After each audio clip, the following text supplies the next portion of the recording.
and welcome to IBGR's World Summit. Many countries, one language, and that language is business. I'm William Eastman, and I am one of today's hosts, not only for this show, but all week. And we have an interesting story to tell and an offer for you, but I'll get to that first. Let's talk about what we're doing here at the station, and then I'll introduce um, our great team here. And by the way, we've got a number of great people all week that we're going to be talking to, and they're going to be telling us about their business and their shows.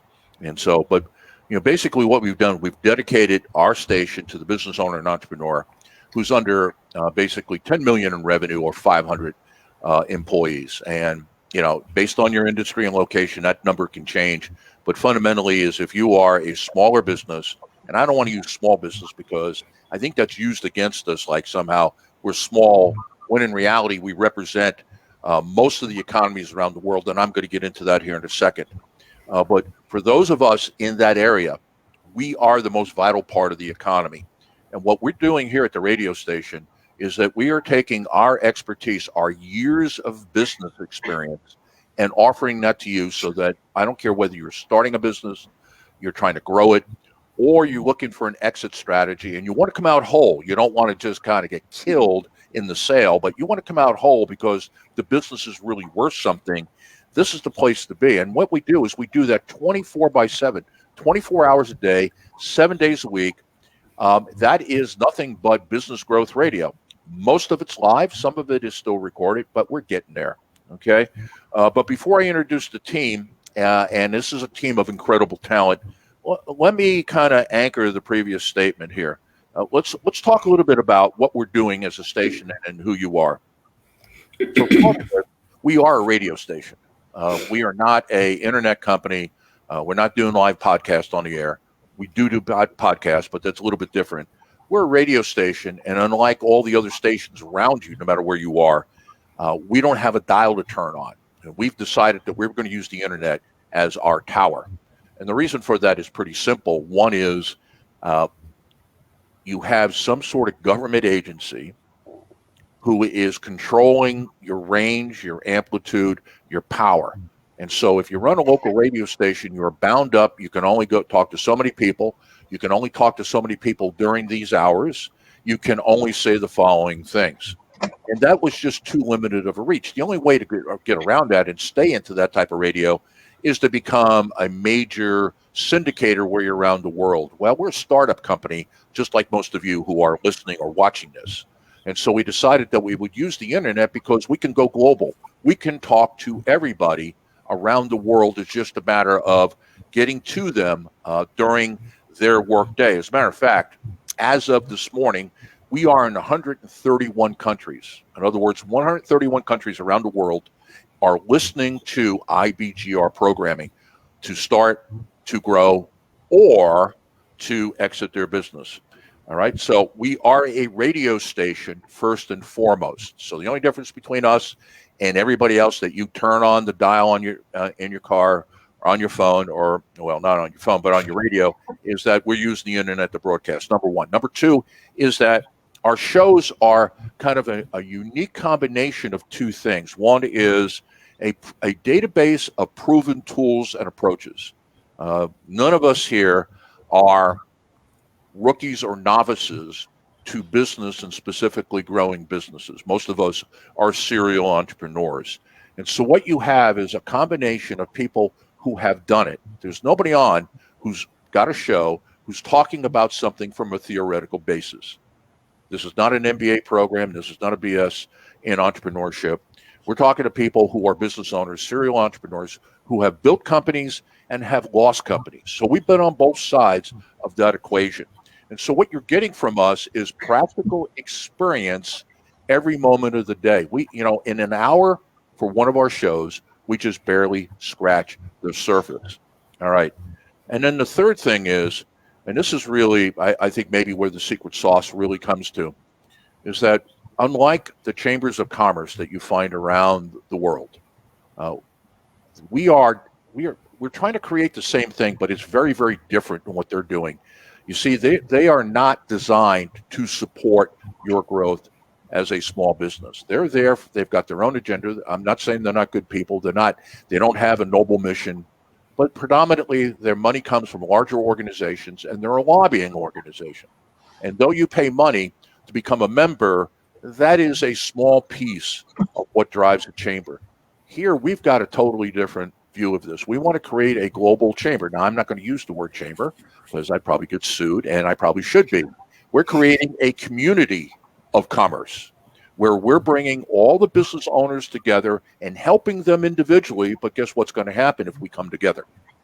We're going to help each other out. There's no reason why you cannot lean on a global network of business owners and entrepreneurs to get help to grow your company, to achieve whatever it is that you seek to achieve. Because if I get to the essence of what we're doing with the radio station, it's pretty simple.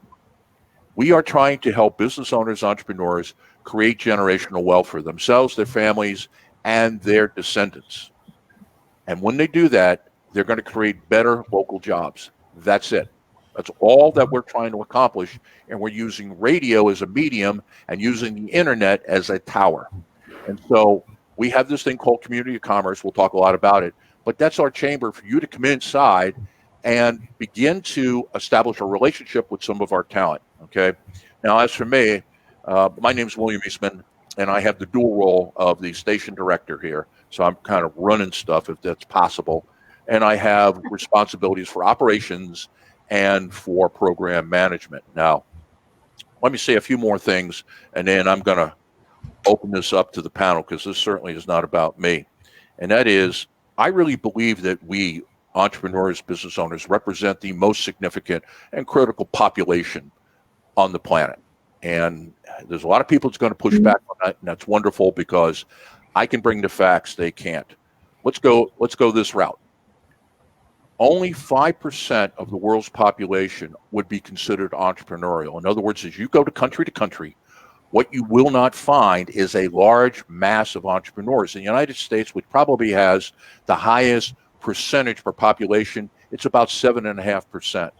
Other countries where capitalism or entrepreneurship is not something that's sponsored or is very difficult, the number is around 3.5%. So let's just go with the middle. 5% of the world are entrepreneurs, and yet 57% of planet Earth is employed by companies with 500 or fewer employees. So basically the 5%, we, us, all my brothers and sisters out there, we employ 57% of the planet. Let me put some real numbers to that. 7.5 billion people live on Earth. Of that, 3.3 billion are currently working.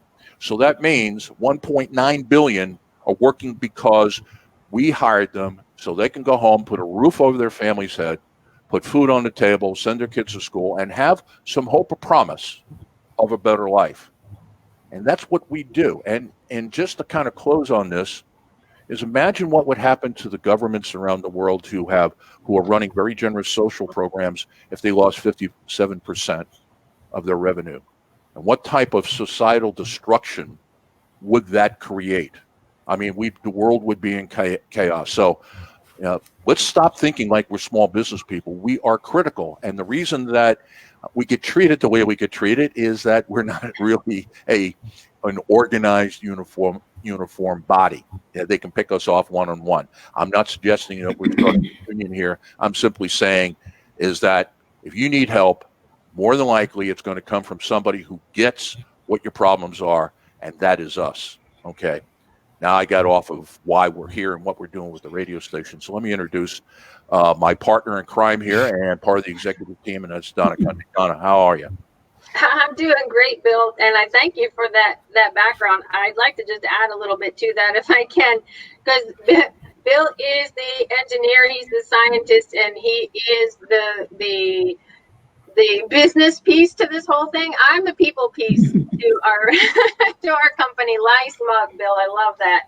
Good little subtlety there. But I want to connect business owners to build a community because I know that together we're better, together we're stronger. And my background is the behavioral and cognitive sciences. I love to know how people think, and I love to get those thinkers together in order to make things happen. So I just wanted to add that to all that Bill just said. And so I'd also like to introduce just two of our incredible on-air talent individuals who are both working as in a role in finance and something that's very similar to a fractional CFO. So let me start off with Ellen McElhaney. And then, Ellen, why don't you talk a little bit about what's going on? And then I'm going to go to Wendy, and then we're kind of just work our way around. And let's have a conversation about what we really do day to day. So I'm the CEO of a company called CFO Plus Services, and we're basically a fractional CFO company. And so what that means is for many years, smaller companies weren't able to hire a full-time CFO. And so with the fractional model, we can now help smaller companies because, so I'm working for, like right now, I'm working for 10 different companies, and each of those people pay me. So obviously each company pays less for their CFO. So I'm asked a lot of times, so why do I need a CFO? I've got an accountant, I have a controller. Well, the simple reason to that is a controller and an accountant look backwards. They create the financial statements. The CFO looks forward and helps create the strategy of a business and helps, with cash forecasting, budgeting, and those kind of things. And so it helps increase the value of the company by doing the things that you need to do for the future. Well, and we'll come back to that, but I can tell you right now is that in an organization that's under fast growth and you're getting closer to your goal. Let's say your goal is to create a 10 million company, $10 million company, 10 million pounds, 10 million euros, whatever your denomination. You can't get there without a CFO. It's not possible. And I've been there, so that's why I'm saying that. Okay, well, Wendy Dickinson, thank you so much for joining us. And tell us a little bit about your business and yourself. Well, it's my pleasure to be here today with all of you. And I'm Wendy Dickinson. I'm a business coach. My company is Ascend Coaching Solutions. And I work with business owners at the intersection of life and business. There are many opportunities for a business coach to be value added to an business owner's experience. And that's what my coaching is all about. I can work with a company from its inception to the point where they're at stage 5, ready for a merger or an acquisition, or that stage of reinvention. I charge a monthly fee, but what I really am is kind of the coach in the person's pocket. People get to the point where they get very siloed in how they make decisions. And so when I have the opportunity to work with someone, it's all about the relationships that they build within the organization. It's about the growth and development. It's about leadership of self, of others, of ideas and results. Those are all things that a business coach can add. And I don't know if you guys know this, but I was trained as a therapist. So I actually spent a number of years working with people on relationships. So in family businesses, for example, relationships are huge. And a partnership, let's not forget about a partnership, how expensive it would be to divorce one's partner. So Bill, my business covers all those types of issues. Okay, let me give everybody kind of some of the code words we use. We're operating from a business model that says that there's 6 stages of growth, and it's well researched as well as it's well experienced. And what Wendy and Ellen both have is they're in our what we call growth stage 5 track. And what they're looking at is this is the point where if you're the owner of a business and you're looking to sell, this is the time to sell because you've maximized the value of the business without getting all the details. And so what this presents is both a financial challenge for the business owner because they need to have been working on this. This is not a decision you're going to get up in the morning and go, nope, I think I'm going to sell it today. That's not, I mean, you can do that, but it's not going to work real well. And then you got the psychological issue of, this is me. I mean, my DNA is in this business, just like the radio station. My DNA is in this. And that's a really hard thing to do. So, Ellen, why don't you take the first part of that and talk about how you can get a company there financially so that we're not putting lipstick on the pig. We're talking about an incredible company that is a wonderful buying opportunity for somebody who's a smart business person. So yeah, normally when a company gets to what we call stage 5, they've gone through a period of tremendous revenue growth, and normally they outgrow their infrastructure. So the first thing you really have to do is you have to start looking at the processes, the contracts, all of the things that sort of make the business a business instead of, I've worked in a stage 4 company before, and it's like hair on fire all the time. And so you really do have to kind of slow down and figure out how to maximize your value by increasing your revenue without decreasing your costs, and just start to create really good processes. Keep looking at those processes over and over, and just continue to be as efficient as possible. And that's the key word, is efficiency. You have to become efficient in every aspect of the business, and especially the financial end. And then you have to start looking at your financial statements, putting them together so they attract potential buyers or people, bankers who want to loan you money to make a pivot in your business if you have to. That's right, because if you're going to reinvent the business or pivot instead of selling it, you're going to need to finance that. And the more you can do that out of your own pocket, which is the other thing that a CFO is going to do for you, it's either going to get the company really ready to be sold, or you're going to find all the money laying around. So when we got to reinvent this bad boy, we've got dollars. Now, after the first reinvention, this is my experience, and you go through it a couple more times, you're going to need outside capital. But, let's say we're a $10 million company and we want to go to 100 million. We might have to get that financed. We might have to get some outside capital. But if we're 1 or 2 million and we want to go to 5, we don't have to go out. If we're smart, we're good, and we got a CFO, we don't have to do that, because that money is going to be there. Okay, now, Wendy, on the other side is that this is my DNA. This is my child. I'm not sure if it's me or it's my child, but it's me. And so let's talk about that from that perspective. How difficult is that for the business owner, and what do they have to do? It's a huge developmental task. It is, and I say that as far as a leadership model. What the challenge, of course, as you've mentioned, is that so much of a person's beliefs, their everyday habits, their values, their allies in life, their emotionally meaningful experiences. I mean, once somebody has gotten their business to that place where it's actually of value, and it can either be sold or it's going to be reinvented in some way. If the person chooses to sell it, they've got to then retool those beliefs. They've got to retool those everyday patterns. They've got to find new allies. They may have the same values, but those values are going to be manifested in a different way. And as far as emotionally meaningful experiences, it's like closing the chapter on a book and then starting the next one. And so all of that demands a lot of energy. But it also, Bill, I want to say, can lead to the owner inadvertently sabotaging their efforts to sell the business. And so I have 2 acronyms that I use. Last turnaround I did, that's exactly what happened at the end. Right. Well, okay. So I used a couple of acronyms, and I've shared one of them with Ellen before. So a lot of owners suffer from what I call GIVE, and that's grandiose inflated valuation expectations. You gotta have the data, right? And it can't be something that you said to yourself, well, hey, I won 50 million and I won't take a penny less if the business is only valued at 35.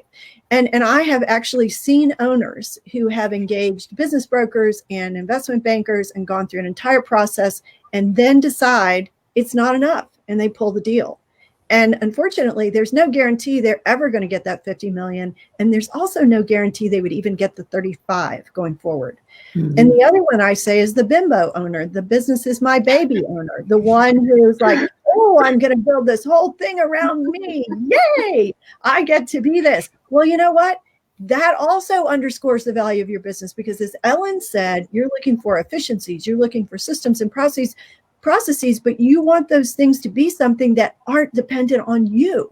You want those things to be something that somebody else could envision themselves running that business. So in a way, you've got to get to that point in stage 5 where not only are you reshaping your identity, but you're also asking that company to reshape without you in the driver's seat. Mm-hmm. And almost it had to have happened by the time you get here, because you can't do that separation then. Yes. I mean, it seriously is a process. I mean, Ellen mentioned that, it's a serious process. It's not something that happens all at once. You see, this is the type of expertise that you get an hour a day a week on our station. And of course, if you become part of our community of commerce, I'll talk about that, you get the opportunity now to be talking to Ellen or to Wendy on a fairly consistent basis, because we've built a platform that makes that possible. But now let me go to my partner in crime here, who is managing the other half of the operation. And Donna, talk a little bit about the station, as well as what shows do you have? Because you and I we're going around all over the place in terms of what we're doing. Yeah, well, wherever there's a block, it seems, in the North American talent, you'll either hear my voice or your voice, right? So, but the home for me is with startups. I love working with startups. That's my passion work, especially those that are world changers. That's what I call them, those that want to make a difference in the world. So my show, Loving the Journey, is every Friday at 1 p.m. Eastern time. And the focus is on that journey and loving it to the end, that it's not a straight line from here to there. It's not a straight line from where our dream starts to the success that we know our company can get. There's detours, there's road speed bumps along the way, and it is also it's now how we process that and interpret that really, I think, makes the difference for getting the business owner to keep going, especially in the early stages. So that's a little bit about my show. For the station, goodness gracious, the way I love to explain it is with that balanced scorecard, because a lot of the startups and pre-startups that I work with as a business coach have no idea how to be a business person. They have a great idea, and they know that they can make a difference, and they know that they're filling a need, but they don't know the business side of things. And so the genius of the way that we have the station set up is based on that balanced scorecard. The first 4 days of the week, Monday through Thursday, is giving the business owner an opportunity to work in the business using best practices, so they don't have to make a lot of the same mistakes that a lot of small business or a lot of new business owners make in the early stages. And we all want finances. We all want healthy finances as a business owner. And what so many business owners don't know is that it's a 3-part process. You need to focus on building a good foundational structure and operations. Even if you're a solopreneur, like a lot of times when we talk operations, I'll get pushback from some of my clients saying, well, I'm a coach, or I'm a massage therapist. What operations do I have? You have plenty of operations. You know, how are you setting up your email? How are you setting up all the ways that you're going to be in contact with your clients and potential clients? So there's operations piece to it. Then they need to focus on customers. How do I get customers? How do I keep customers? What's the smart way to do that? And then finally, the third piece to that is people. Without people, you don't have a business. And so on Monday, we focused the theme on finances, and your healthy finances equal that attention in operations, customers, and people.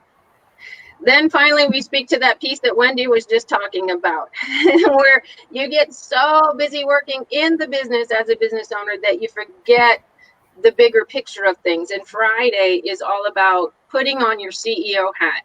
Even if you're a startup, even if you're just starting out, you need to be thinking like the CEO of a multi-million-dollar company, or you'll never get there.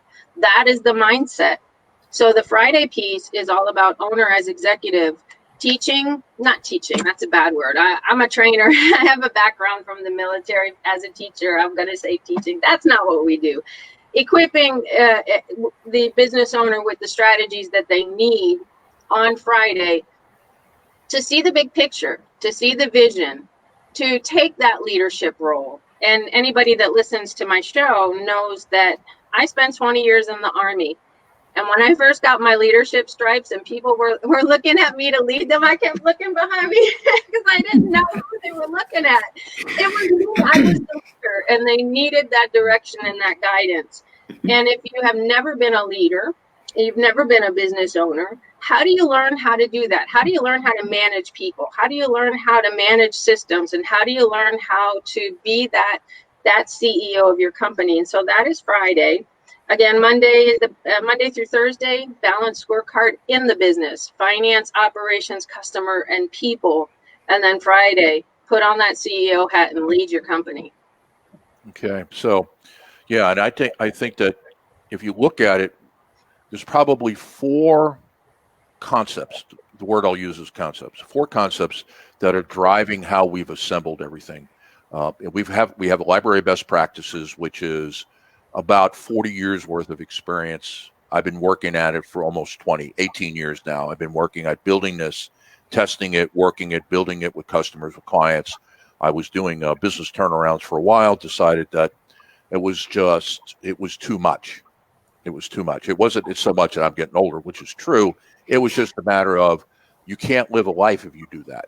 And it reminded me when I was working large corporate consulting, and that's why I got out of that, because I have 200 days a year on the road for 15 years. And so what's your life? Your life is clients and people you work with. I gave that up, and I'm going back to that. But we built this database, and the way it's organized is four interesting concepts that I would ask anybody to check out. Because one of the things we like to do on the show is we try to use English and not jargon, but sometimes we use jargon on purpose so that you can do some research to find out whether or not we are really telling, I would say, the truth, but you can check the accuracy of some of the comments. And so one of the ones, and Donna's talking about it, is the balanced scorecard. What we have found, I'd say collectively, is that what business owners learn eventually is that you cannot become profitable by focusing on profit. Profit is an effect of other causes. Mm-hmm. And so if I want to run a very, very profitable company, I have to look at what are the causes behind that. So we organize it in a way that Monday, today, we're doing this show, but Monday is finance. Why? Because the F equals. And so we're really doing during the week a mathematic formula. And so on Tuesday is all about operations, building the infrastructure that you can grow the company on. Then on Wednesday, we focus on customers, whether that's marketing, sales, or service. And then on Thursday, the focus is on people, the employees in the company. And so what leaves Friday is, if you can envision this, and it's on our website, IBGR.network, if you go there, is F equals, parentheses around, O plus C plus P, operations, people, customers. And on the other outside is E, times the entrepreneur, the owner, which is what we do on Friday. You see, over the years, so one of the things that I've learned by working with a lot of owners is that if you're not thinking like the executive of a multi-million-dollar firm, you will never be one. Now, I'm not into wishful thinking. I'm not one of those people. But I also know that the human brain is quite tricky. And if you believe something to be true, you have the tendency to make it true. So, when I think Ellen was talking about sabotage, that's exactly what happens, is that for some reason this owner doesn't think that they should have that. But that's one of the pillars. The second pillar is our 6 stages of growth. And so that's the second pillar of how we build a business. The third part of this is what we do something around management by objectives. In other words, I want to build a company, and this is in the simplest form. And the beauty of working in smaller businesses is you can have in the simplest form. And what you have here is you're looking to get vertical alignment. You want business goals and objectives done at the top that everybody's doing. Everybody's aligned this way. Then what I want to do is I want to align all my processes around whoever the customers are. Now, if I do those two things, I'm going to run a pretty tight organization. That's all that management by objectives are, is we set some business objectives here, work them through the organization. Everybody in the company knows how they contribute to the growth of the company. And now I can do some crazy stuff like coming up with compensation systems that reward people for their contribution to us making money. See, a lot of people don't understand the game of business. It's just monopoly with real money. But even if they understand it, and it's all going to the owner, well, that's kind of like, yeah, that may be fun, but where's mine? And so what we do is we set some business objectives. And Well, if you're doing this, you have the ability now to make everybody's pay somewhat variable. And the mindset I'll leave you with before I move on to the fourth one is this. What if we treated everybody in a company like they worked in sales? Salespeople are the only people besides the owner. Well, if you're in early stages, this isn't true. In later stages, it is, who affect their checks. If I work in sales and I want more money, what do? I sell more. However, if I work in accounting, I want more money, I got to go in and beg for a raise. And so how do I create a system in the organization where some of the salary or wages are stable and they're fixed and others are variable based upon the performance of the company? Well, I have to do this if that's the end I want to get. And you can pay competitively if the company is making money, and that's all possible. And then the last one on our pillars is this concept of the self-managed organization. And this is something I've been tinkering with for 30 some odd years. And what that means is that you build an organization that pretty much operates without you. That the people in the organization, because the structure puts them in a position to win. I mean, think about this. How many of you out there who are watching this, especially when you worked in large organizations, you were successful in spite of the organization rather than because of? Well, if you build your infrastructure correctly, you can have people in the company who are successful because of the infrastructure that you built. If that happens and you hire average people and train and develop them, you're going to have an incredible workforce because they're in good systems. And now what can happen is you don't have to sweat every single detail, because more than likely they're going to make the same quality decisions as you're going to make. They're going to make the same number of mistakes you're going to make. It isn't necessarily going to get better than you, but it's certainly not going to be as bad as you fear. And so when you look at what we're doing, it's kind of those four pillars that we operate within that make some sense. So let me go to you. Talk about your Can I just jump in there real quick for one quick second, Bill? Because I think what a lot of people don't understand when they come to IBGR, even some of our on-air talent who are all professionals, is they'll see the best practices that we're using, and it'll be a big question mark, like, where's this coming from? I can't Google this. This is something totally new. Can you talk on that just for a minute? Okay, I'll do this fast because I want to give this ain't about. Yes. I want to give Wendy and Ellen more time, and you too.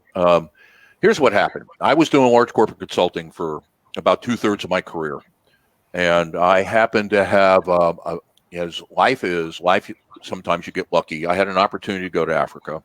Somebody said, "Hey, would you like to do business or economic development with small business owners in Africa?" And I looked at what they were paying, and I was like, I can't afford that.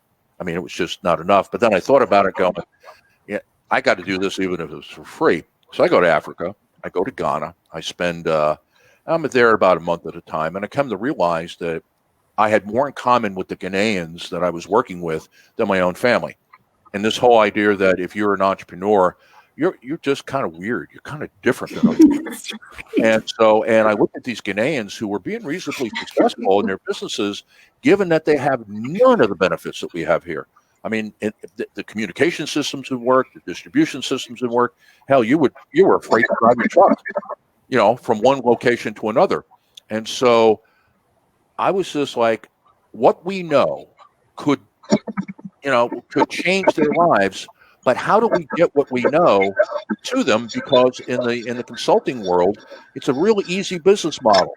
You sell brains and you manage calendars. That's really what you do. So you send in bright people, you charge a ton of money, and then you make sure that you manage the calendar to where they're busy about 75% of the month. And then they make a lot of money, you make a lot of money, and then the companies come out okay. Well, that model is good if you're talking to a $1 billion firm. If I'm talking to a startup and maybe the owner's got $300 to their name, probably a non-starter. And so it's taken me a while to figure this out. Now, the catalyst was we started an internet-based training company, and we had raised about $17 million for that from various investors, and it blew up. And I had just closed a deal in Las Vegas with the University of Nevada, Las Vegas, we were going to take over their training programs, that the continuing ed programs, and we were going to run all those. And then suddenly we're out of business. And so I left that meeting, called in to go, hey, we got this one, to find out that we were broke. Okay, now I won't get into the details. Our CFO was crooked. Our owner was crooked. I didn't know that. I had a piece of the company. Another story for somebody. But what happened is I went, okay, maybe this is a sign. Maybe this is the time I stop. And I went back in and I talked to the people there, and I said, I'll tell you what, I'll run your program for a year, but here's what I want. And I got an office and I got access to LexisNexis, which is, nowadays you can get access to a lot of research, but then you couldn't.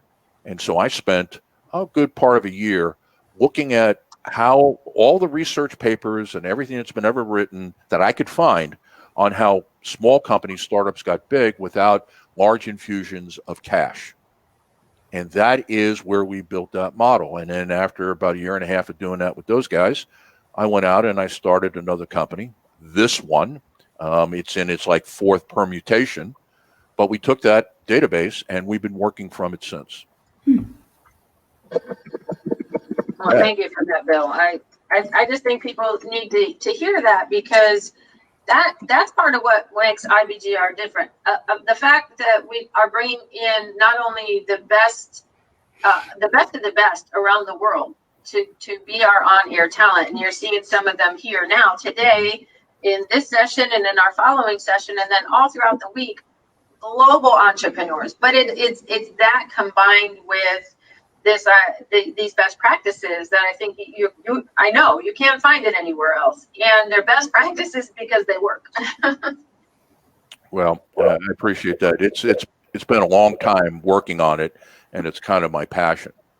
So the radio is nothing more than, this is the vehicle to get that information out. I've tried just about everything else, and this is the vehicle, and I happen to like radio, so it was like, okay, I can do this for another 15, 20 years if I need to.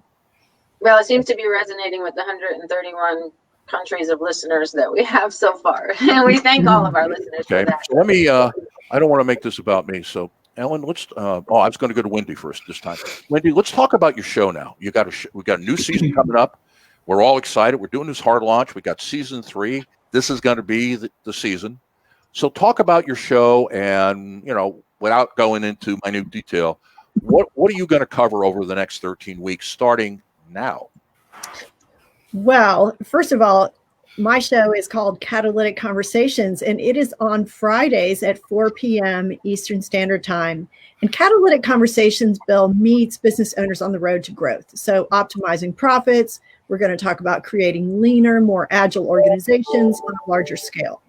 And so my show invites the leaders of these organizations to dive into particular topics to build their ultimate owner experience, with elements that expand their awareness, develops the growth mindset, and also develops readiness and resilience. So we're going to look at everything from stock option plans to increasing profits through fixed costs, variable costs, or earnings.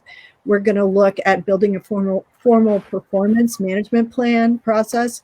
We're going to look at the wonderful and amazing valuation process, as well as take a look at that decision to make, how to decide whether to sell or to look at reinvention. So we have a broad range of topics that is all about creating an owner experience where the person who is the business owner is able to maximize their returns but minimize their regrets as they go through the process. And so you are on every Friday at 4 to 5 o'clock Eastern Standard. And then when we go to Eastern Daylight Time, it'll stay there. And so that's your block. Now, what that also means around the world is that you can also get Wendy around the world. So you just got to convert your time over. And the reason that we're all chuckling, Donna and I, is we have a lost weekend over the fact that Australia won a month ahead on the clock. And if you're in the Southern Hemisphere, you turn the clock in the wrong direction. So we went from having a schedule that was made it like this to 1 hour off. And when we're going the opposite direction in November, we got a schedule that's 2 hours off. which is not something we're going to discuss here. But so we spent the weekend looking at what's the solve to this. So, Hey, Bill, I'd also like to add to all of you listening and watching out there, we would love to have your comments. If you have a question that you would like to have answered, send it in to us on our website at ibgr.network. There's an orange question mark in the bottom right-hand corner. You can click on that, send us a question. You can join the community of commerce. The topics that I just listed are all going to be topics that I cover from my own point of view and the point of view of my clients. But if you have a question about your business specifically, I'd love to hear it. So this network, this community that we're creating on ibgr.network, we'd love to respond to your questions, to know your comments, to get your feedback. So please reach out to us. okay. And I'll Don or I'll close on that, on how you can participate. So now, Ellen, let's talk about what's going on with your show. And you are on Mondays. Yes, I have a show here in a couple of hours. Yeah. As a matter of fact, when you get off here, you're going to be back on. Yeah, just in a few minutes. So just stay tuned after Donna's next show, and I'll be there. But what I do is I'm looking at stage 5 companies ready for sale or pivot, and we're looking at the financial dealings they have to go through during that period of time. And so the things that we're going to be looking at this season are, well, we're going to first look back on stage 4 and look how we did, and if we met the goals that we had set for that period of time. And then we're going to start looking at contracts, because if we this is the point in time we have to make sure all of our contracts are business safe or even signed, because if we go to sell the business, that's the first thing a potential buyer is going to look at, is all of our contracts, especially our contracts for recurring revenue, because when a company comes in to buy a company, the most valuable revenue you have is your recurring revenue. And if you don't have it sealed up with a contract, it's not going to be as valuable. Then we're going to start looking at, we're going to look at business valuation, just like Wendy talked about. We're going to go into different types of business valuation, if you can do it yourself or if you should get somebody else to do it. We're going to be talking about looking at our management by objectives and continuing to go back and look at our processes and making them better. That's the whole idea behind Agile, is you have to continually look at what you're doing and see if you can reduce waste. So we'll be doing that. Let's see. And we're also going to look at financial statements. That's my favorite one, because I'm an accounting person. So we're going to look at creating the financial statements for whether we want to sell and start. We're going to talk about EBITDA, which those of you out there who have sold a company before know a lot about EBITDA. And stay tuned, and I'll give you the everything behind EBITDA. And we're also going to talk about creating financial statements for if we have to do the pivot, where we're going to get the funding for the pivot, if we have to go out and get loans from bankers, that the financial statements are in good shape for that. So it's going to be a fun season. I'm really excited about it, and I think there's going to be a lot of really good information this season. And I do want some feedback as well. I would love to hear from people. Yeah, let me pick up on that right now, because I want to close on it. What we do is we have show notes for every show. So, and whoever's on will take you to the website. You can get the show notes. At the bottom, there is an area for comments. So one of the things you can do is you can put a comment in there, and I'll talk about what we'll do for anybody who puts in a comment. But there's also like a pulsating question mark on every page. And so if you click that and you put in a question, it pops up on whoever's on the air screen. So you can interface with individuals in that fashion in the real time. Now, Ellen, the thing I want to ask you is that when should the business owner, if they're thinking about selling the business, when should they be talking to you? About 5 years before they sell. Okay. Frankly. the first conversation I have with every business owner I work with is, what are your plans for the future, and where do you need to be when you want to transition out of this business, and what do we need to do to get you there? And that's where the whole plan comes in. Some people don't want to sell their business; they'll just close it at the end. It's what's called a lifestyle business, and that's fine. But you really do need to make that decision early in your business, because if you decide to do a lifestyle business and then suddenly want to sell, you're not going to get what you could have gotten for the company if you were reinvesting and building value. It's a completely different thing. But you do have to make that decision early, and I like to get people as early in the process as possible. Okay. Because I know on the shows, one of the things we talk about, without getting into too much of the jargon, is that around stage 3, let me just explain to people that are not following us. Stage 1 is where you decide to start a company, but you haven't started selling. So you've got all that pre-work you got to do, all the things you got to get put together. Stage 2 is when you open the doors and say, here we are. And hopefully enough people come in and spend money with you that you prove that this was a pretty bright idea that you had and that it actually works. One of the things that comes out of that second stage of growth is an understanding of, even though you did great research and you looked at everything, you can only be so smart. And it's in stage 2 when you learn what it is that the business, where the future of the business really lies. Stage 3 is when now I go, okay, I know what type of company I have and I know how big I could grow it right now.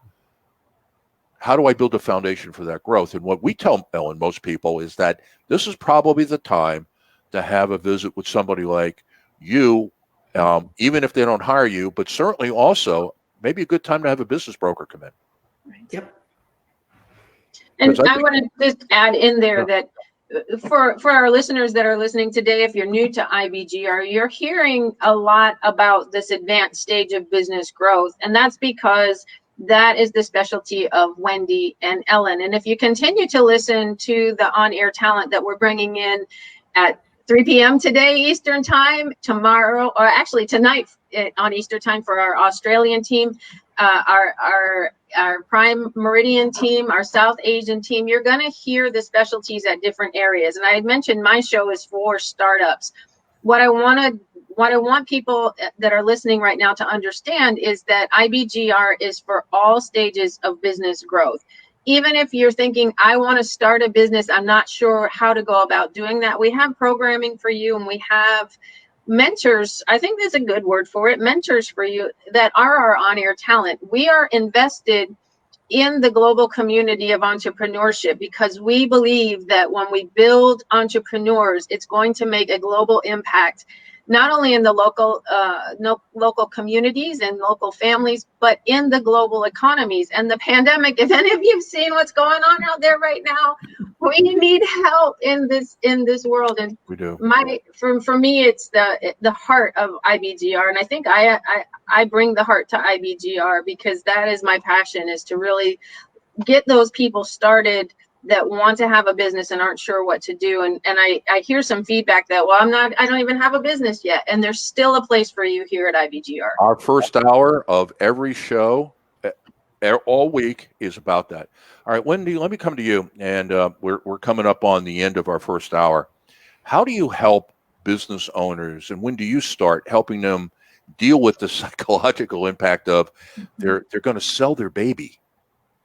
Well, as like Ellen said, I have the same dream. I would love to start working with somebody 5 years before they make that move. It is a huge decision and it takes time. And we build our lives one day, one experience at a time. We're going to have to reinvent our lives in the same way, one day, one experience at a time. So that would be my wish. And obviously, I don't always get that. And so hats off to my clients who work really hard to make it happen in a shorter period of time. And some are more successful than others, obviously. Yeah, I would say my experience is about 2 years is probably the minimum amount of time, because the first thing that has to happen is you have to have the reality therapy of getting a valuation and then losing your cookies over the fact that your baby is worth nothing. They're basically going to tell you your baby's ugly. I've only seen it happen the other way. One time. Mm-hmm. One time I've seen it happen the other way. That's Well, what that's a golden nugget of strategy right there, because the business owners that I work with, I did work with a business owner who had his business for 41 years, did his retirement party 20 years earlier, and he was so married to the business because he didn't know to set it up in this way Yeah, that we teach. There I am teaching again. yeah, you're right on it, because that's what you want. I mean, after they get the reality therapy of it's not worth what they think, it's when the broker says, here is what I valued to come up with the number, and then you can go, oh, I can do that. That's really the revelation. And then they can work with Ellen to create more value and use that valuation to discover other opportunities to do that. If they do it 5 years ahead of time. Okay. All right. So we've got to close this out. So I will start with you. Name of your show, when are you on, and why should they listen?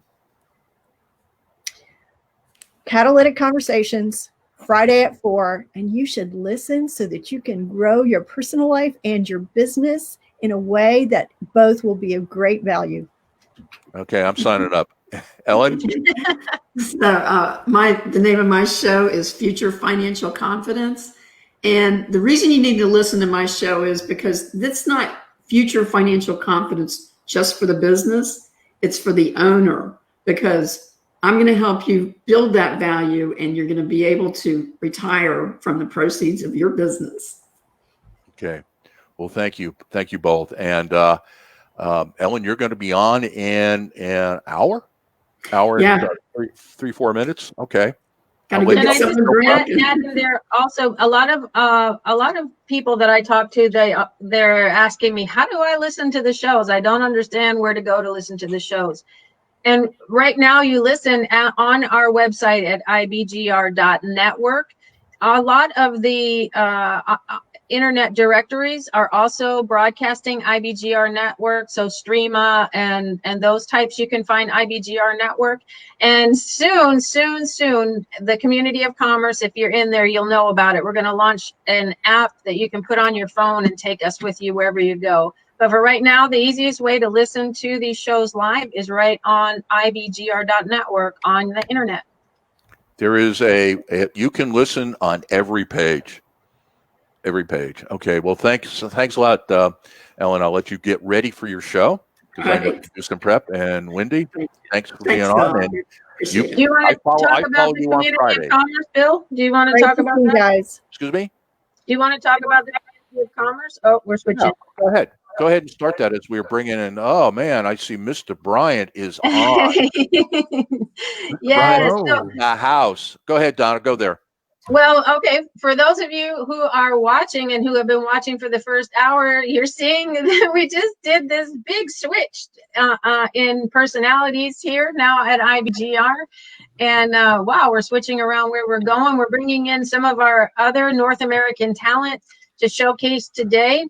And then on Friday, on our wrap up, you're going to meet more of our North American talent. Again, the talent from all over the world who are entrepreneurs, business owners, and have been doing it, have been doing it, and are continue to doing it, even though there is kind of some crazy stuff going on out in the world. We recognize it, we see it, but it is okay, because there's still businesses that are growing, and that is encouraging, and that gives hope. So we're bringing in now, as you can see, our other on-air talent. So we have James Bryant, and we have Aaron Lee, and we have Angela Hooper-Menningfield, and we have Scott Geller coming in for round 2 of the business talks here on the IBGR Summit. I'm Donna Cundy. I'm going to be kind of hosting, co-chairing this piece here with my business partner, William Eastman. And we're going to continue the business conversations.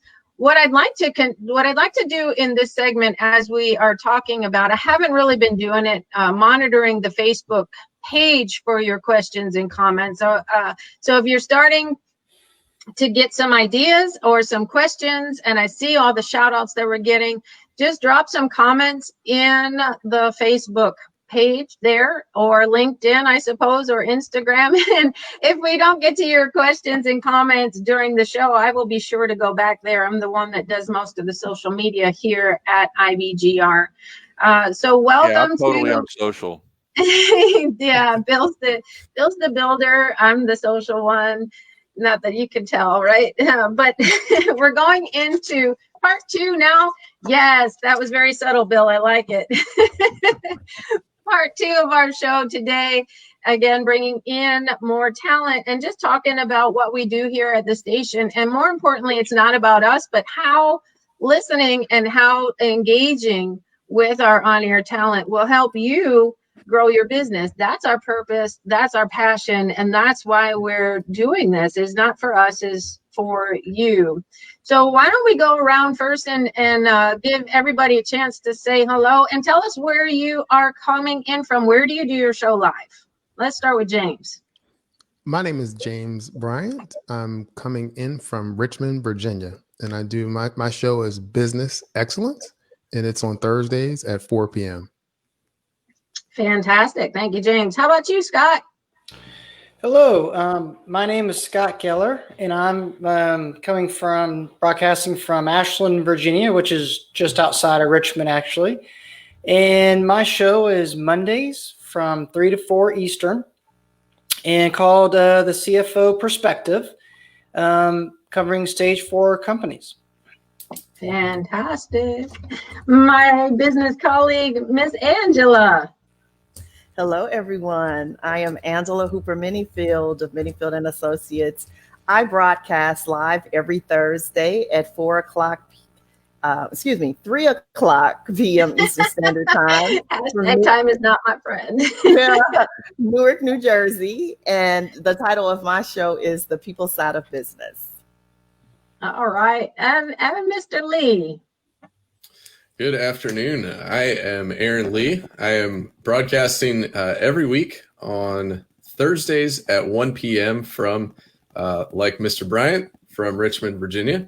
My show is The New Generation Leader. We're talking leadership from the people side of the business and how we can strengthen that people side to make the mission of your business more impactful.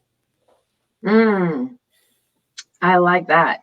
And Mr. Bill, we didn't hear about your show yet. You've been doing some talking about the station, but tell us about your show and where you're broadcasting Yeah, from. my show's called Living the Life, on your terms. And living the life is, I was driving down the street. I was working for a client down in Florida, down in Destin area. We were doing a software implementation. And I saw it for the first time, this thing, Salt Life, and everybody that's down there, they got the fishing poles in the back window, and they've got a marlin and all that. And I was going, there ought to be something for us, the serial entrepreneurs, the real crazy people of the world, those of us who don't have one company or 2 companies or 3 companies, right, James? We have 5 or 6, and we go through a bunch of them. And so I went, living the life. So to me, my show's about, as an entrepreneur, as a serial entrepreneur, what is the life like? Because it has lots of upsides and it has lots of downsides. And what I wrestle with, and I still wrestle with it, is there's a certain stage of growth of the business. When you get to stage 3, it's called the founder trap. And what that means is that you can see the potential of the company and you could build it into something big. And all the reasons why you don't do it is you. Because you got to surrender control, you got to bring in people. And I know plenty of companies that could be twice the size that they are, and the owner can't get out of their own way. And trust me, I've been in that mode. So my show is, what is it? I'm the 3rd show, so that would make me 2 to 3 on Friday afternoons. And it's called, I focus on founders who are struggling with the founder trap. And that's what I cover. Now, you may find me all over the place because my job is to do any show that needs to be done and to do fewer of them. Aaron, welcome. Okay. So I have fewer shows to do. I would like to do 1 or 2 a week, and that's it, because we've got a station to run, and we have not been neglecting it, but let's just say that we've been doing too much working in the business and not enough working on it. And we have to start working more on the station to turn it into what potentially it could be. Yeah, thanks for that, Bill. And you brought up something that we haven't talked about yet in the first hour or the second that I want to let our listeners know is Bill and I are building a business right before your eyes. That is part of what we're doing, and we're doing it during one of the most the least attractive economies to date. I think since I've been alive, the craziness and the instability. When we started. Well, yeah, when we started pushing the button, it sure was. And here's the thing about entrepreneurship, and let me know if any of you listeners resonate. The world told me that I needed to stay home and shut down, and I said, you can't tell me that. So Bill and I got together and built a business. And this is what you're seeing now. If you're one of those you can't tell me that kind of entrepreneurs, you will definitely find a home here at IBGR for sure, right, guys? There is a lot of attitude here, I suspect. But all the right kind of attitude, because it's about, it's not just about following a dream. It's about, Bill, what are your statistics? Let's use that word. Try stats. That works. What do you want? I want the ones about entrepreneurs. How many of us are there out there, and what impact do we have globally? Let me just do a quick one on this. We make up 5% of the world's population. Some countries, like the United States, about 7.5% of the people in the U.S. are entrepreneur business owners. Some other countries go down as low as like 3.5%. But if you use the number 5% across the world, good number. 7.5 billion people. That 5% represents about 375 million business owner entrepreneurs around the world. We employ, that 5% employs 57% of the planet. 7.5 billion people. Of that, 3.3 billion are working. Of that, 1.9 billion are hired by us. We're the most important community on the planet, and I'll argue with anybody because they can't bring facts. That's who we are. And imagine any country around the world if the government suddenly lost 57% of its revenue. What would be the societal impact of government not having money to run? So that's my 2 cents. Thanks, Bill. And so what we're doing is building that community of entrepreneurs, because together we're better. Together we have strength. Together we can brainstorm new ideas. Together we can just make that global impact, which is what IBGR is all about. What I want to do in this hour, if you listen to the first hour, there was a lot of handoffs going on. What I want in this hour is to be more conversational. So jump in on the conversation whenever you feel the need for it. But I'm curious, what started you on your entrepreneurial journey? Who wants to start with that one? I can start. Yeah.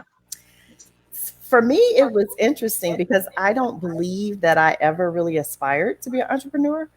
I had spent 28 and a half years in the federal sector. I actually loved my job. I loved my industry.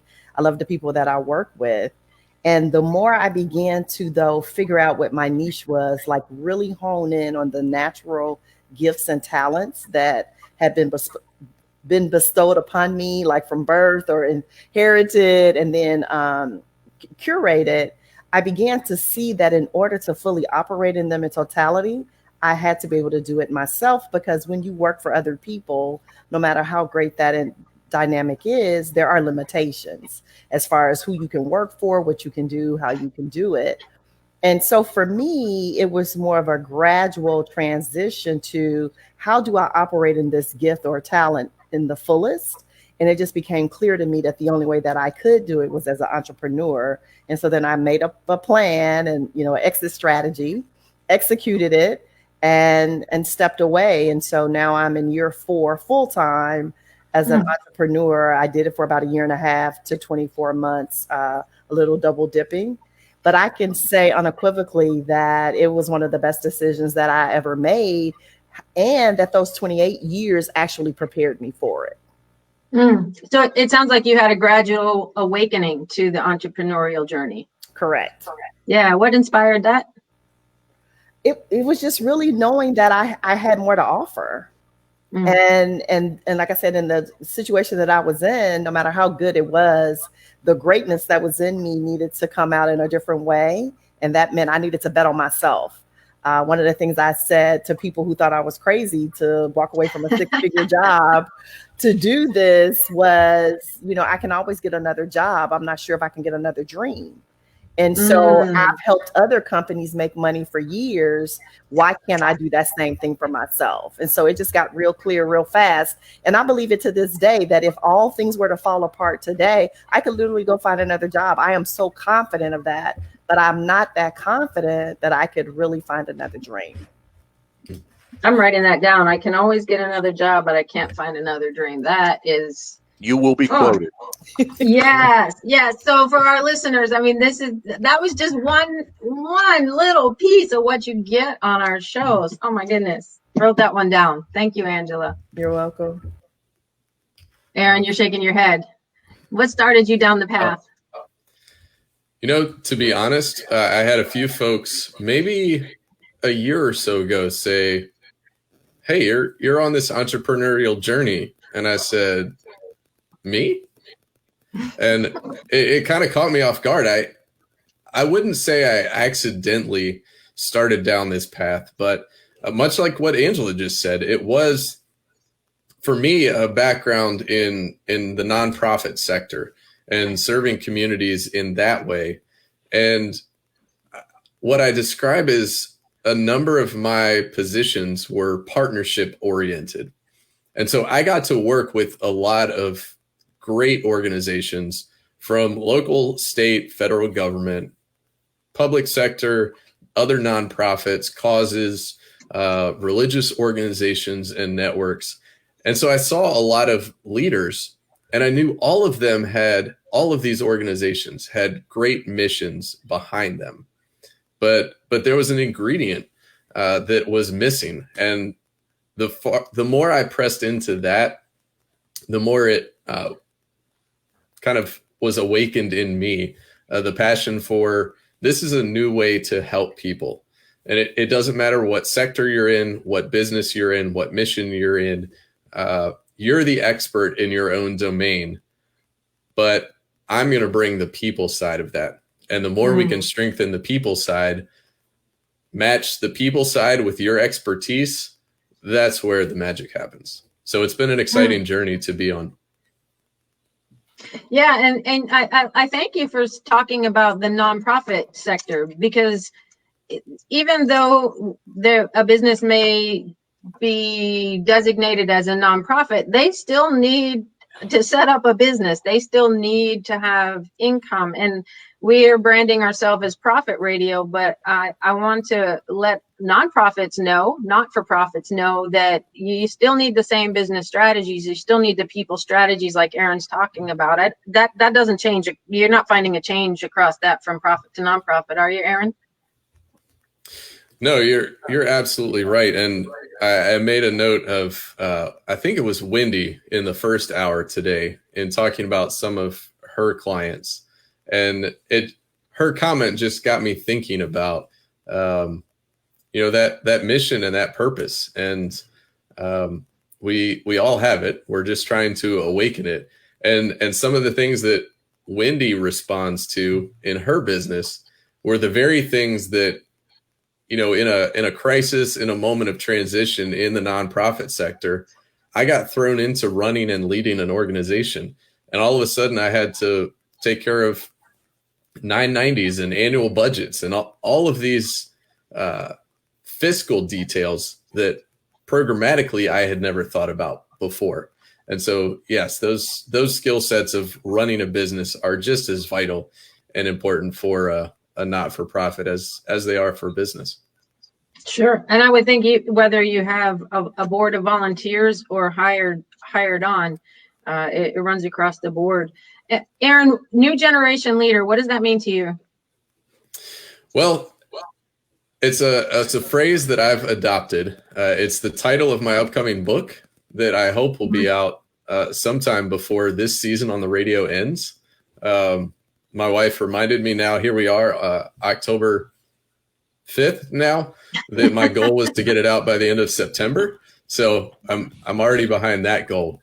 But part of this is my story, and part of it is something that I've seen in clients, is that a lot of times we put people into a place of leadership. We've identified them, we promote them, and then we realize, maybe we should have gotten them prepared for this. And so it's kind of reorienting that preparation process, but also talking about, okay, then what is the preparation process? What are the building blocks that we need to be aware of in leading ourselves and teams and businesses and organizations? And that's what we cover on the show, is all of those ingredients, the little things. I honestly forget if it was in the first 15 minutes of this hour or last hour, Bill kind of talked about this as well.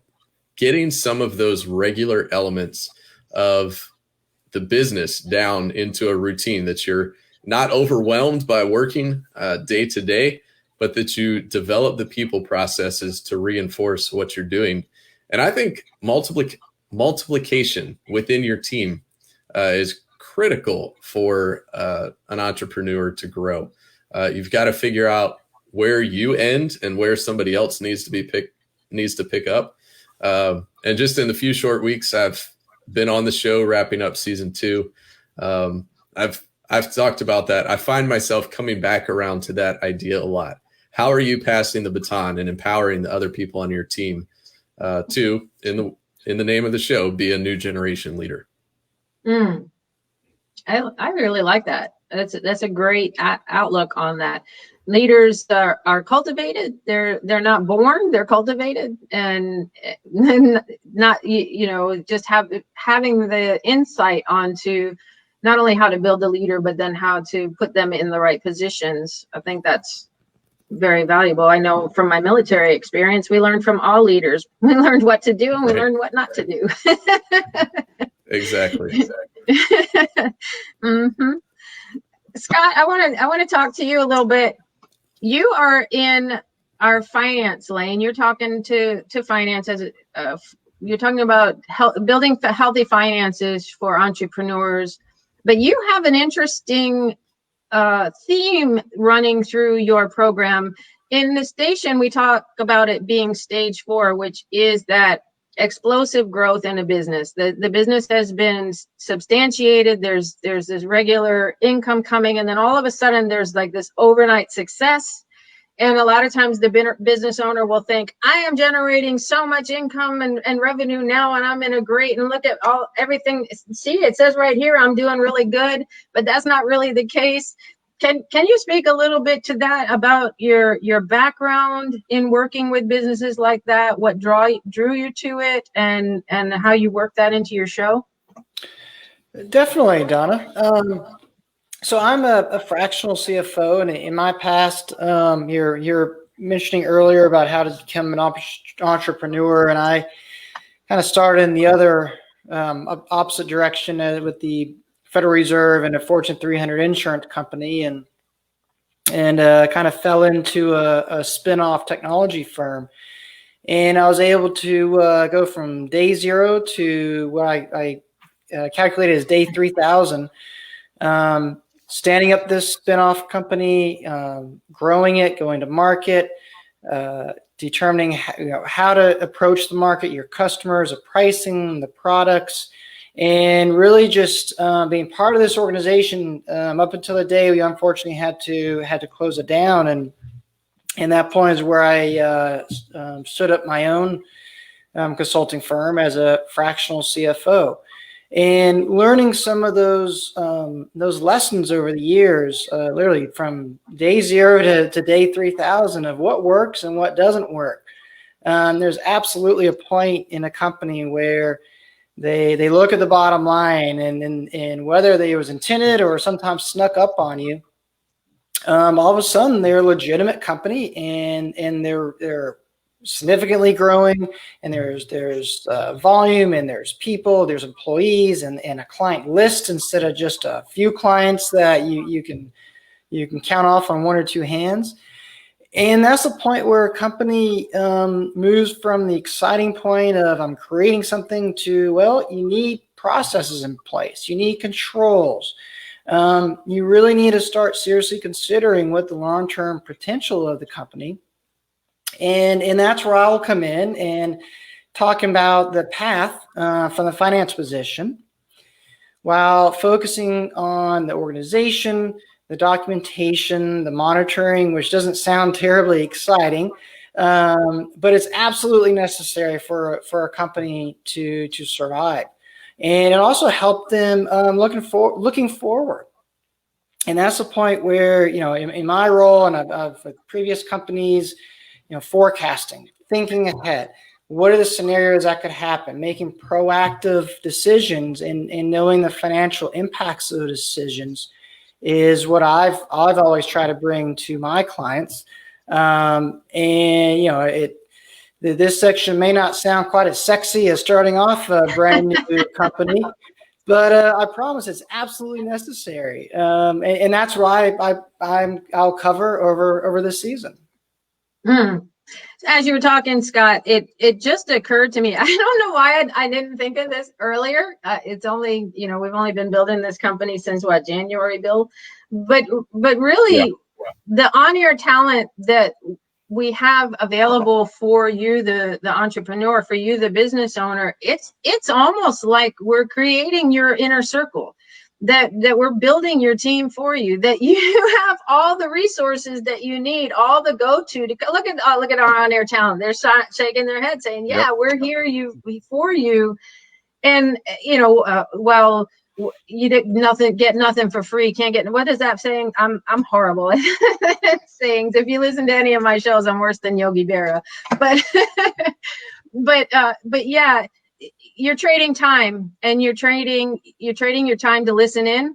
You're trading your intentionality to do the work, because each of our shows, all of our business owners and entrepreneurs, all of our on-air talent, that's what we call them. All of your, can we use the word mentor? I don't know, but all of us are here because you have a need. And maybe you don't know that you have a need right now. Maybe the need is not immediate, but eventually there's going to be something that is going to come up, and there's going to be a question, and you can try to figure it out on yourself. You can go to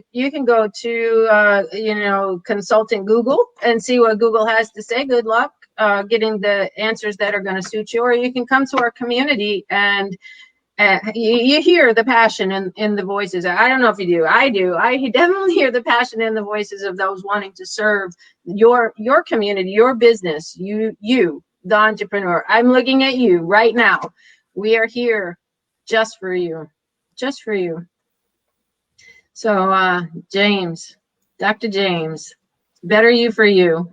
Yes. How are you? I am amazing, but I know you are better. James always has a smile on his face. The sun is always shining on Sir James over there. Tell us about Better You for You. Well, Better You for You is a boutique leadership training and peak performance coaching firm here in Richmond, Virginia. And so we really focus in on the you part of Better You for You. So if you're a business owner, we talk about the best investment that you can make are in your people, but the other best investment that you can make is in yourself. And when you're able to invest in yourself and able to then grow, well, you know what? Growing business owners will grow their people, and growing people grow businesses. And as you continue to grow your business, you'll grow your revenue. And so that's what the show is all about. When you look at business excellence brought to you by Better You for You, we're really talking about creating an environment where excellence can excel. So why choose mediocrity when excellence is a choice? And so we talk through what are the different things that you need to do from the people side of your business to create that environment so that excellence in your company can thrive, so that you can grow, and so that your company can grow. And yes, Donna, the sun is always shining, even when there are clouds outside and it's raining. I will say that the sun is there. It's just on the other side of the clouds. Now, if we can wait till some things pass, you'll still be able to get to the sun. Or fly to a higher altitude. Yeah. Says One the way or the other, meteorologist. Yeah, it is there. And so just because the circumstances, your immediate circumstances doesn't look like it's there, that doesn't mean that it's not there. Yes. That's very similar to my show, Loving the Journey. There's two sides to every coin. Wherever you choose to put your focus is what you're going to see. Yep. But if you just turn around, there is a whole nother perspective on the situation and on the circumstances. So I really resonate with that, James. If you're just continuing to listen, and one of the things that we haven't mentioned yet on this piece to today's summit is in our first hour, we were talking to Wendy Dickinson and Ellen McElhenney, and they were in our they were talking a lot about finance and about getting a business prepared for resale or reinvention. And so it was a lot of finance involved in that. Now you're hearing from our people, except Scott. Scott, we still love you. The CFO, he's on our Monday lane too, giving up his hour. Thank you for that, giving up his hour for this summit. But you're hearing now from a lot of our Thursday track. On Thursdays around the world, our focus is on people and growing the organizations through the people that you come not only through the people that you come in contact with, but also the people that you're bringing into your organization, your network.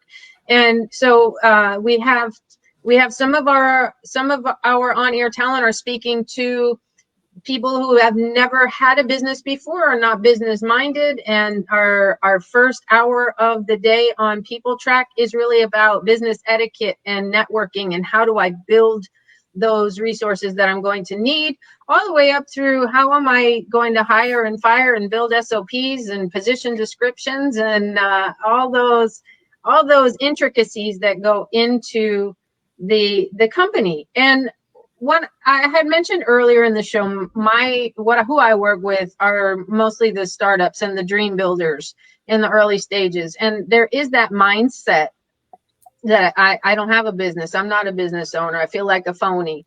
And so I want to encourage any of you that might be thinking of that to really, really get engaged and get involved. It was brought up here a couple of times. Who has ever had, raise your hand, panel, if you've ever had any family or friends say, what are you doing? You are crazy. How about Pete? Can I bring up Pete? And you know what? We can listen to that voice. And what is it going to do to us? Nothing good.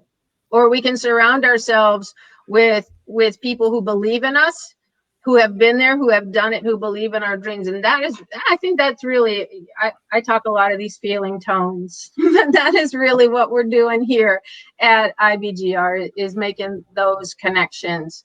Tell us, we'll go around again here. And I think we have Angela Cheney coming on soon, but I really want to let listeners know even more about your show, when they can listen, who you are talking to, who is the ideal business owner, not the ideal person per se, but where they are in their business growth. Really, let's talk to that as we wrap up today's summit. And if you have anything else that you want to share to the listeners, please do that as well. Angela, we haven't heard from you in a while. Let's go back to you. Well, thank you. One of the things I did want to add to what you had just said about the community is that as an entrepreneur, I even think having the ability to connect with people who are doing it, in the sense that oftentimes we don't have sales of recognition, that this is even possible for me. You know, I grew up in a house where my dad was a hard worker. He worked over 40 years in a steel mill. But I watched him work hard again for over 40 years for somebody else. And so when you start talking about entrepreneurship, in many of our networks, it's still a foreign entity. And I love what IBGR is doing so much, because it can give you that confidence, but it also prepares you, because there are potential pitfalls or things that could happen.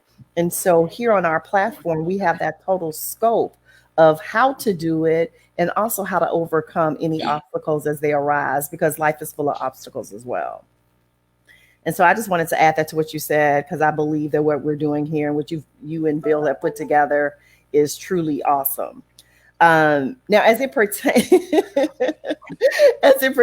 to my show, one of the things, the sayings that I think we all know is that people don't quit jobs, they quit leaders. And so how do we grow our people?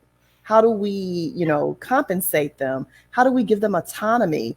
Bill spoke a little earlier about that stage in business where it's clear we're growing and we're really ready to reach that full potential. But sometimes as business owners, we're afraid to let go because one, we believe nobody loves our baby like we love our baby, right? They don't know how special that baby is, and will they feed it and change it or go home at the end of the night and leave the doors unlocked, right? So understanding that in that stage that we have to, as business owners, again, ensure our compensation is adequate, ensure that we're rewarding people, we're creating a culture of, support and how we want each other to govern themselves and help. But all those things go back to people, because if we don't treat the people well and get them trained and indoctrinated to our culture, then what do they do with our clients and our customers? And so as a result of that, that's why I say the people side of business, right? Is that F is important, that finance, that profit, but it will not grow if we don't treat our people well and we also don't invest in them, as James has mentioned too earlier. And so again, my show is on Thursday afternoons, 3 p.m. Eastern Standard Time, actually right before James and a little after Aaron. So, but yeah, it's the people point matters most. And like I said, when people complain, they usually complain about leaders. They complain about owners. They complain about managers. And so if we do this right, we will be the type of business that people will gravitate to versus run from. That's juicy. And as you were talking about people, for our listeners, we have I don't know if it's competition, if it's banter, or if it's just pride, but I think it's funny because depending on who you talk to, you're going to hear what the most important lane is. So you hear our finance people saying, finance is the most important thing for your business. And if you talk to Bill, he's going to tell you, well, it's operations, because without RJ and I are together here. She completes my sentences and I complete hers. Well, you know what? My attitude is that if we don't have any money, we can't pay the people. So as great as we treat them, they'll leave, right? Yep. If our operations are in shambles, we won't deliver the product and the people will leave. So I don't think there's a hierarchy, but they all are equally important. And that's, again, what I love about what you guys are doing here, because so many programs focus on only one piece of that pie or the puzzle. And you guys have put together the full equation. And I loved how Bill explained it earlier. It is truly an equation. So we need it all. Yes, we do. I just think it's super fun. Talk to our marketing people and, yes. But Scott, speaking of finance, tell us about your show. Tell us why we should listen. Tell us when we should listen. Absolutely. So I'm on Mondays, Monday afternoons from 3 to 4. So right now on Eastern time every week. And my show is the CFO perspective. And that's what I'm trying to bring to these companies and to you as business owners is what I've learned over the last 20 years and helping you determine helping you the same way I help my clients as a fractional or part-time CFO. I like to consider myself kind of the lean finance expertise to determine the why and the how. So knowing proactive decisions and solutions, understanding what the financial impact of your business decisions are. And in particular, I really like to, going back to your point of who's most important, I personally like to make an impact across an organization, whether that's sales, operations, IT, legal, HR, and be more of a full fractional executive partner, because honestly, if one of those isn't working, then the others are going to suffer, and eventually the entire company is going to suffer. So, what I'm going to be focusing on during these is what comes next, and how do you determine what's coming next for your company. So in the stage 4, it's the show is going to be covering putting together dashboards and scorecards, whether it's for employees or the managers or owners and investors. How do you create metrics and display those as well? You have to learn how to create tracking reports. And the biggest one to me is cash flow management, right? You might be making money profit-wise, but how is your cash flow operating? And is that profit going to be siphoned off almost immediately or quickly if you're not following it? Reports on and tracking quality and preventative maintenance on the company. Looking at customer enthusiasm, the account performance, and how you're compensating sales. And even looking at the employee side. And I know I'm finance, but all those really relate to for a successful company. And then moving on to looking at what the capacity is versus the sales versus the working capital. And then wrapping up the season, identifying performance gaps that might require new investment, and how do you get that investment? So you got to go out and look for credit availability, which is not a very enjoyable thing to do, I think, for most business owners. But where can you go to? How do you talk to the bankers and other sources? So it's really taking you through that stage of learning how to set your company up and learning what's working, and learn how to continue what's working and improve on what's maybe could be improved. Yes, all of that. Super necessary. And we just did a presto changeo. Bill has become Angela. I don't know if it's an improvement, but I'll do it. Yeah, so welcome Angela to the show. Angela Cheney is one of our marketing experts. She speaks mostly to the startup population out there. You want to grow your business, you want to make it all that it can be. And Angela, we have now 2 Angelas, Angela squared. Yes. Angela Cheney. Why don't you tell us a little bit about who you are, what your passion is, and what your show is about, and then we will wrap up with Aaron and with James for our last minutes together. Absolutely. Well, I apologize for coming in late. My daughter is in school every other day, which is, really fun for an entrepreneur to try and work with. And they switch days at random, so it's great for my schedule. But ran back here after picking her up, so sorry for being late. I'm Angela Cheney. I'm with Pixel Fire Marketing, which is in Omaha, Nebraska. And the name of my show is Earn the Ask. And that comes from our philosophy of engagement equity. And that's also our book that will be out this week, is entitled Engagement Equity, Earn the Ask. And what that's all about is kind of changing your mindset and how you think of all the relationships in your life. But as far as this show goes, we talk about the relationships with your customers, your clients, and your prospects. And it's about earning the right to ask them for their business. Whereas a lot of entrepreneurs, especially if they're new into this game and they haven't been in business before, they think that they can just come right out of the gates and ask, and whether that ask is immediately buy from me or hire me. Sometimes it's a smaller ask, like visit my website, come to my open house, check out my social media profiles. And that just doesn't work because they've not yet earned the right to ask their prospects or customers to do that. And so earning the ask is about the 80-20 rule, which we've heard the 80-20 rule in regards to a lot of different things, and it means different things. But in this case, it means that 80% of the time you need to be putting deposits into the banks of your customers, clients, and then 20% of the time you're taking out a withdrawal, which is an ask. So with my show, we talk about that startup phase. You're out of the gates, so that's great. You've probably got some customers and clients and a little bit of revenue going on, but you've not yet really got your strategies down. You don't have your mindset quite there yet, and you want to grow, but maybe you just don't have the right tools.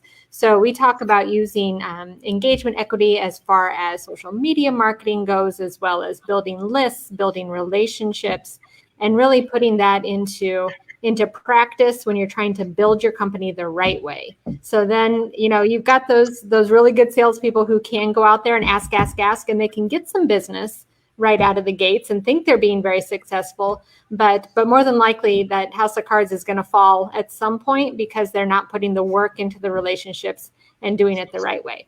So my show, I try and talk about how to earn that ask in every type of scenario that we're going through, from whether you're doing newsletter marketing or whether you're out there in networking groups, or even earning the right to ask your employees to show up every day and treat the business like it's theirs. That's a relationship too. So getting that right mindset is what my show's about. And I think the big reason to listen to my show is my background in psychology. That's what my degree's in. That's what my passion is, other than entrepreneurship. So I really try and put a lot of that mindset stuff. And let's think about this a different way. If you're going about something the wrong way, it's likely you've got some sort of limiting belief going on, or you've got something in your head that isn't quite matching up with the action that you want to take. And so you're preventing yourself from doing it. So I try and work a lot of that into my show and help you take down those barriers so you can build your business the right way, so it feels good to you. And so that trajectory isn't going to fall apart, once you lose your willpower or whatever it is that's been keeping you going if you don't have the right stuff there to begin with. Yes, thank you. So Angela, would you say that like the sales, marketing, service, earning the ask is one of the most important things a business owner needs to focus on? I definitely think so. Treating your customers the right way. I suppose all of us are probably going to say that, the basis of our show is the most important, but they really all of them work together hand in hand. And that's why I think this network is so great, is because we do have all these perspectives. And, of course, this is my thing. Like the other Angela was saying, this is my baby. This is what I love to talk about. That doesn't mean it's the only thing to talk about, but I can focus on this knowing that these other wonderful professionals are taking the other parts so that it's a complete education for the entrepreneur, and that it doesn't get heavily weighted on one side or another. All right, great. So you see which one is the most important? All of them. Very much. All of them. Aaron, tell us why the new generation leader, when the new generation leader. I know you were telling us a little bit about that, but again, let's bring it home. We got to listen to you on Thursdays. Why? Going back to the first hour, it struck me. I've said this, and I know, Donna, you're going to cover this in the close about connecting with the community of commerce. But the two on-air talent who were with you in the first hour, Angela Cheney and Scott, especially in this hour, just sitting here for the last 2 hours and listening to the conversation of the minds, the voices that we have around IBGR, it reinforces this idea that one of the core pieces of being a new generation leader is that you have a strong inner circle. And I think for so many entrepreneurs getting started in those first few stages, sometimes it feels like it's just us. And Angela Cheney mentioned just a minute ago those limiting beliefs. And one of the leadership tools that I use and I teach to clients and the folks I'm coaching is this an inhibition, like something internally in your mind, that imposter syndrome, or do you have handcuffs on here? Is this something that maybe legally, organizationally, there just aren't enough hours in the day that you can't do this? Or is it something in your mindset?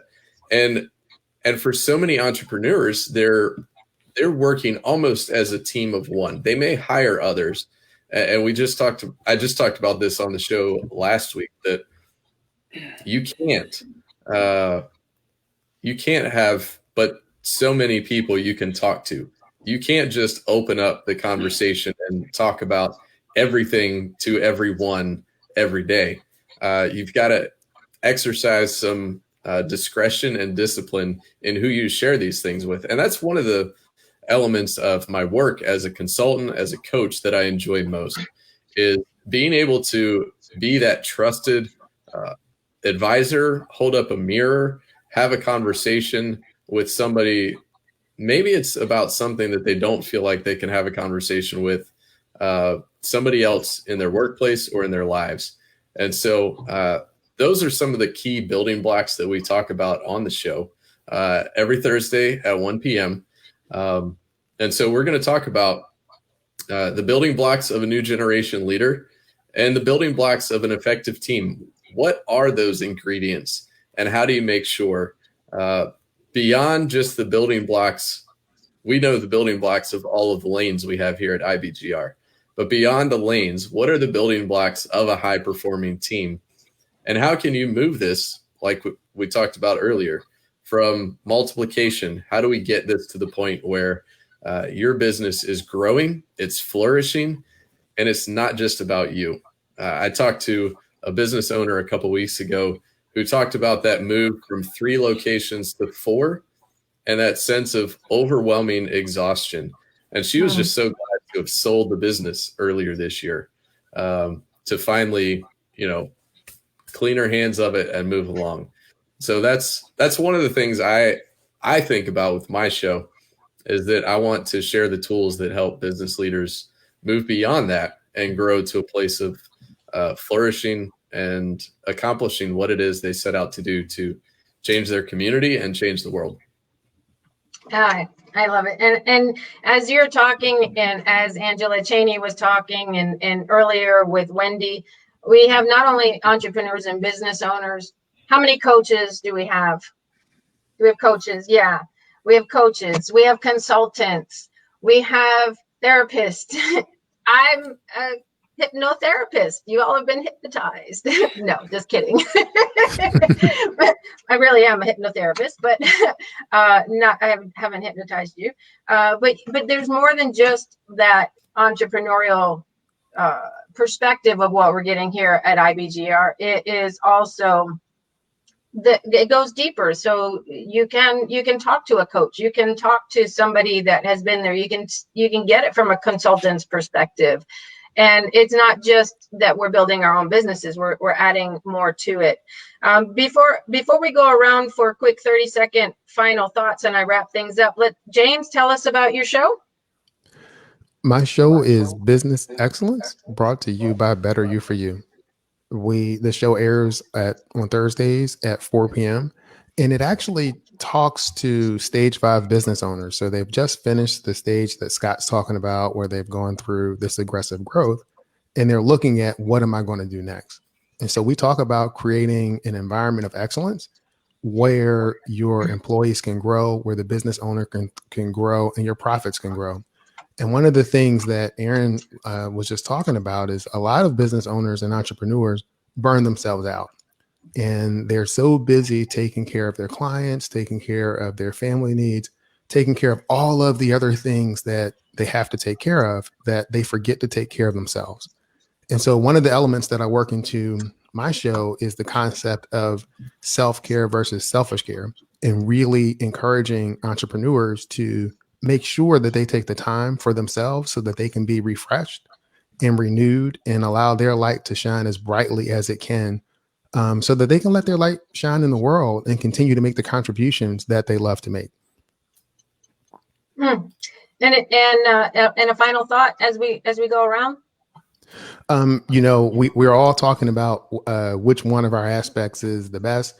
You can have the best business plan, you can have the best strategy, but you still need people to execute it. And if you don't have the right people in your organization, they won't execute it. You can have the best operational plan, But the people, to me, is what makes the business go around. You need the finances, you need the marketing, you need the other things, but to me, the people is what makes the world go round. Scott, final thought? Absolutely. Yeah, I'm really excited about the next season.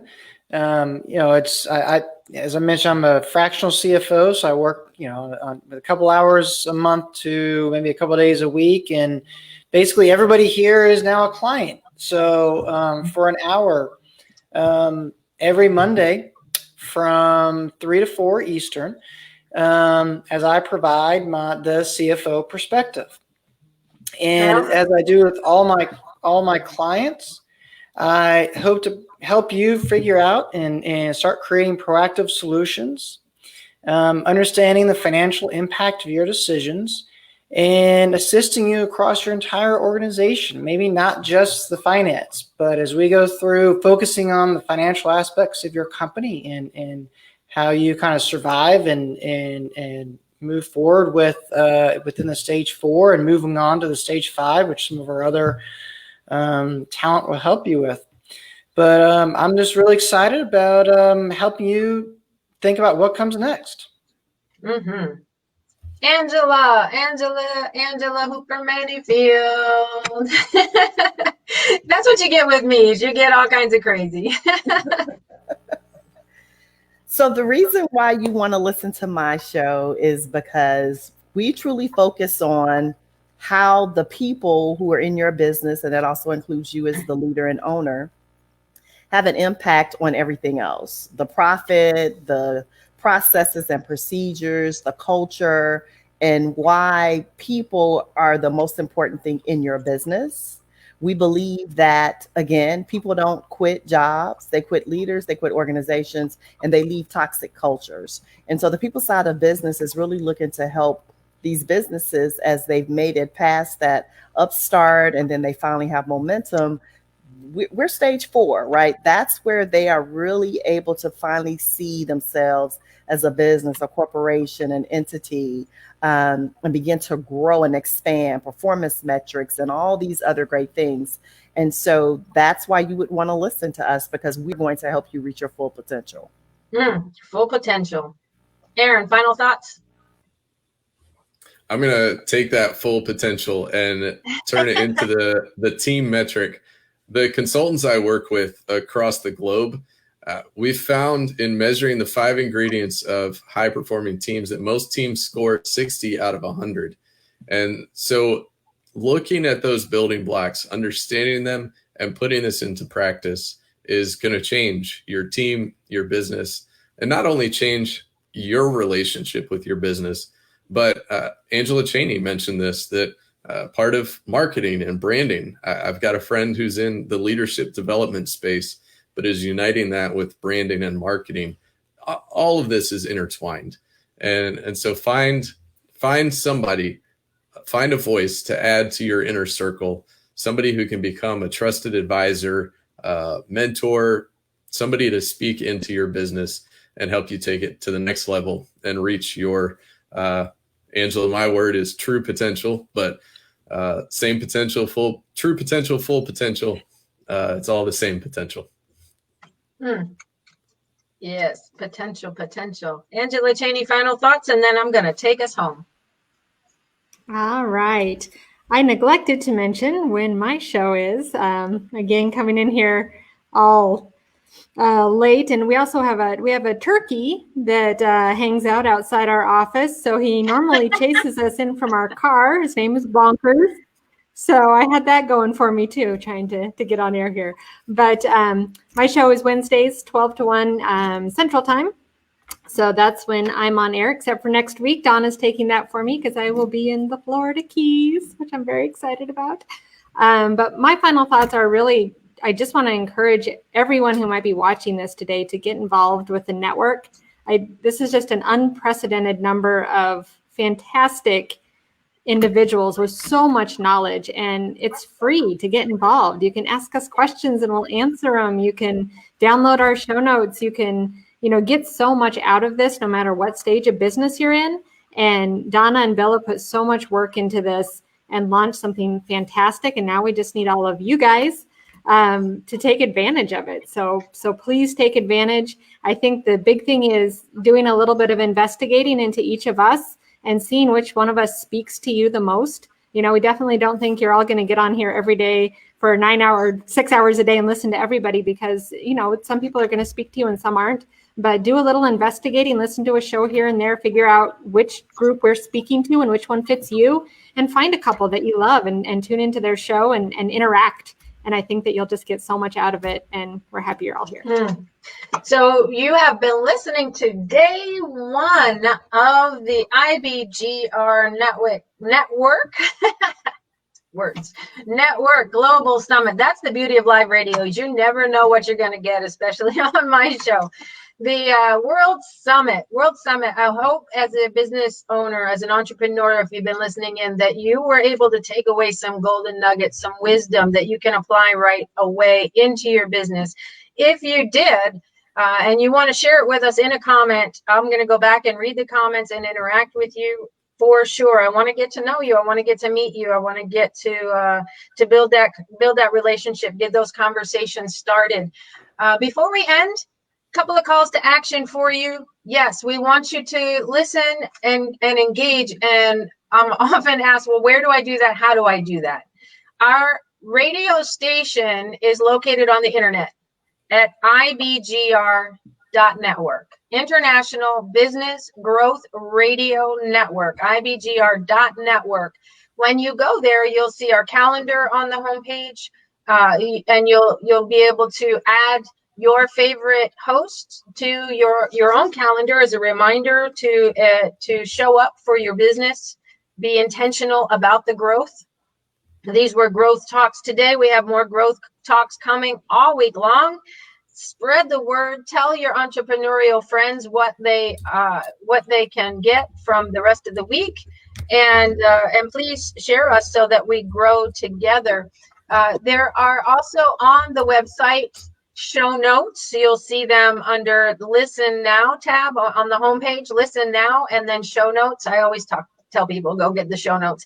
It's all written out for you. You have a visual to go along with it. You can comment on those. You can, again, ask the questions there. The only question that they say that is not the good question is the question left unasked. Think about that one. I'm sure you've heard it before. But it is one of the hardest things to do. I know I have a background in mindset as well. And one of the hardest things for a business owner to do is ask those questions. The safe place to do it is in our community of commerce. That's what it's there for. It's for us to grow together, for us to interact. And that is also on our website under the Join Us. You can join that community of commerce right there on the website. If you want a private question, the radiating question mark, it's orange, it's on our website, it's in the right hand corner, and it's saying click me now because I want you to ask a question. That is what that is there for. And you're going to see a search bar on our website. I think it was in the first segment, the time goes by so fast, where I talked about what happens on IBGR Network. Oftentimes, even our on-air talent will see some of the programming that we come up with and say, this looks different than anything I've ever seen before. Yes, it is different than anything you've ever seen before because they are best practices from 40 years doing it in the consulting world with top companies and with small businesses. They work and they are now searchable. Any business question that you have, if you don't want to talk to us in the community of commerce, it will make us very sad, but we understand. If you don't want to click the orange question mark, again, very sad, but we understand. You can do it yourself and just put in anything that you want to learn about starting, growing, or exiting a business. Put it in that search bar and you'll get a plethora of show notes that go back to the shows that we did this last season or in our first season. You can go back and listen to them, or you can then again ask the question. You see a theme here, ask the question. That's my hypnotist voice. But please go, please. We definitely want to hear from you. Join the community. Get our growth user guide, which is all of season 2 show notes put together. If you don't want to search them, You can have them put together in that community of commerce. We are so honored to be on this journey with you. We're wrapping up this first North American segment of our growth talks. We had a great name for it. I named it. It was, help me out here, guys. It was many countries, one language, and the language is business. That's what we were talking about here today. At 7 p.m. Eastern tonight, you're going to meet our Australasian team. It's 7 p.m. Eastern time. If you're in Australia, it's 10 a.m. Australian Standard Daylight Time. They just went through daylight savings. And people are laughing on the team because this has been kind of fun getting all the time changes going. 10 a.m. Australia Standard Daylight Time, 7 p.m. Eastern Time. We're going to be right back here live, and you get to meet the Aussies, and they're talking about honest conversations and straight answers. And if you know anything about Australia and the people that live there, you know that it is going to be a lively bunch talking about all your business questions. We have marketing, and we have well, really from all of them. Russell Colborn is a fractional CFO. We have some in our marketing, and Simone Douglas and Richard Miller. We have some in the people track with Ali Nitschke and Sarita Johan and Lisa Asquith, and then Rick Carter in our executive track. Fantastic entrepreneurs, great sense of humor. It's going to be wonderful, honest conversations. I don't know what kind of straight answers you're going to get, but I know that they're going to be good ones because if you've interacted with any of them, you know. And once again, here we are with the IBGR network launching into the universe. This is the Growth Summit. We do want to connect with you. We do want to hear from you. And we do honestly thank you for your time and intention, spending it with us here today. And I think that's it. We're going to wrap it up now a few minutes early so that I can go check on the comments and continue. The North American team will be back again on Friday from 2 to 4 p.m. You can see on Facebook, we have all of the events scheduled. We have made it easy for you to show up and to engage, and we look forward to starting those conversations. Again, I'm Donna Cundy. Loving the Journey is my show, and you meet the team, you love the team, and we want to meet with you as well. So make it a great business week, and we will talk to you on the air.